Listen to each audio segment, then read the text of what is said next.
जाना तो है, तो वो क्या कहता है मालूम है? एक शर्त है। क्या? आप मुझको आदेश दीजिए कि आपके चरणों को मैं धोऊं, मोहि पद पदुम पखारन कहूं। राम जी को कहता है आप मुझको कहिए, ओ केवट मेरे पैर धो, then I will wash your. ऐसा घुमा के वो बोलता है। सीधा बोलना चाहिए ना कि मैं आपके चरण धोना चाहता हूं, ऐसा नहीं। आप मुझको बोलिए कि चरण धो। और जब ऐसी ये बात कर रहा था ना, लक्ष्मण जी एकदम गुस्से से देखते हैं, हु इज दिस, कौन है ये? अरे कैसी बात कर रहा है कुछ। और बरु तीर मारो लखन पे जग लगी न पाय पखारे। लक्ष्मण जी की ओर केवट देख के कहता है, ये लक्ष्मण जी भले ही नाराज हो और भले ही इनकी नजर बाण के ऊपर हो, बोले मैं बाण खाने के लिए तैयार हूं, लेकिन बिना चरण को धोए में आपको चढ़ाऊंगा नहीं। चितये चितई जानकी लखन तन।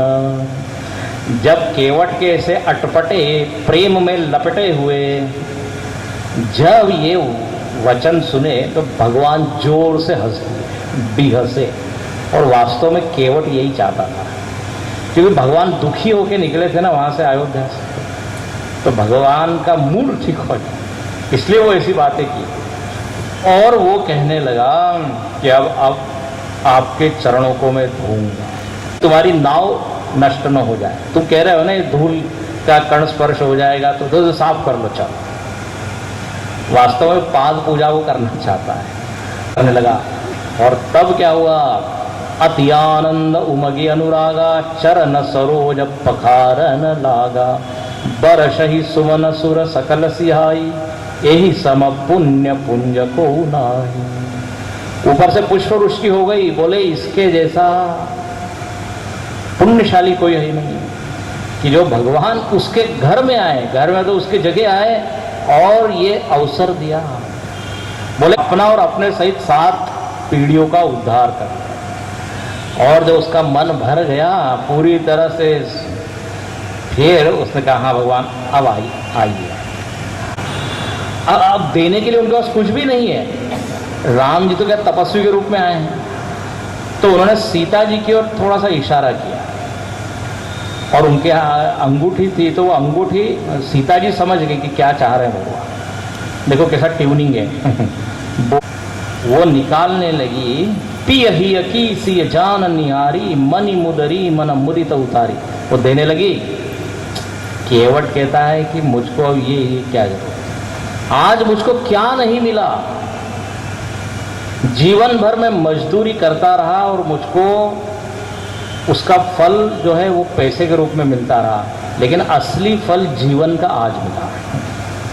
कर्म का फल, असली फल आज मिला है।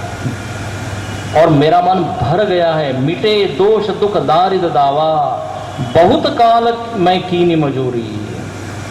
मेरे दोष दुख दरिद्रता सब चली गई, अब कछुनाथ न चाहिए मोरे। ये बहुत प्रसिद्ध चौपाई। अब मुझको कुछ नहीं चाहिए। लगा के देखिए, मैं आपसे इसलिए भी नहीं ले रहा हूं क्योंकि आप और हम दोनों बराबर हैं। भगवान ने कहा व्हाट डू यू मीन? बराबर कहाँ से? बोले देखो, जैसे नाई होते ना, नाई, एक नाई दूसरे नाई से पैसा नहीं लेता, मालूम है? कटिंग नाई। बोले वैसे आप और हम भी एक ही जाति के हैं। राम जी ने कहा क्या जाति के? बोले आप भी पार कराते, मैं भी पार कराता हूँ। हाँ, मैं ये छोटी सी गंगा जी से पार कराता हूँ, आप भव सागर से पार कराते हैं। बोले इसलिए आपसे क्या फीस है? देखिए कितनी। और एक और बहुत सुंदर बात, उसने कहा कि फिर भी आपको यदि देने वापस आएंगे ना, वापस आते समय आप दे दीजिए। मतलब आते समय भी उसने रिजर्व कर लिया भगवान को, इसी नाव में बैठा। फिरती बार मोहि जो देवा, जो आप देंगे फिरती बार वो मैं दे दूंगा। तो ऐसे ये केवट भगवान जो है उसका व्यवहार आचरण देखे अति प्रसन्न होते हैं और कहते हैं वाह वाह वाह, इसमें तो जो भक्ति है वो अद्भुत है।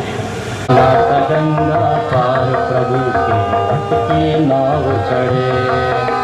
कभी कभी भगवान को भक्तों से काम पड़े। जाना था गंगा पार प्रभु के वट की नाव चढ़े। अवध छोड़ प्रभुवन को धारे। राम लखन गंगा तट आए। केवट मन ही मन हर्षाए। घर बैठे प्रभु दर्शन पाए। हाथ जोड़ कर प्रभु के आगे। हाथ जोड़ कर प्रभु के आगे। केवट मगन खड़े। जाना था गंगा पार प्रभु के वट की नाव चढ़े। जाना था गंगा पार प्रभु के वट की नाव चढ़े। प्रभु बोले तुम नाव चलाओ। पार हमें केवट पहुँचाओ। केवट कहता सुनो हमारी। चरण धूल माया है भारी। मैं गरीब नैया है मेरी। मैं गरीब नैया है मेरी। नारी न होय पड़े। जाना था गंगा पार प्रभु के वट की नाव चढ़े। जाना था गंगा पार प्रभु के वट की नाव चढ़े। केवट दौड़ के जल भर लाया। चरण धोए चरणामृत पाया। वेद ग्रंथ जिनके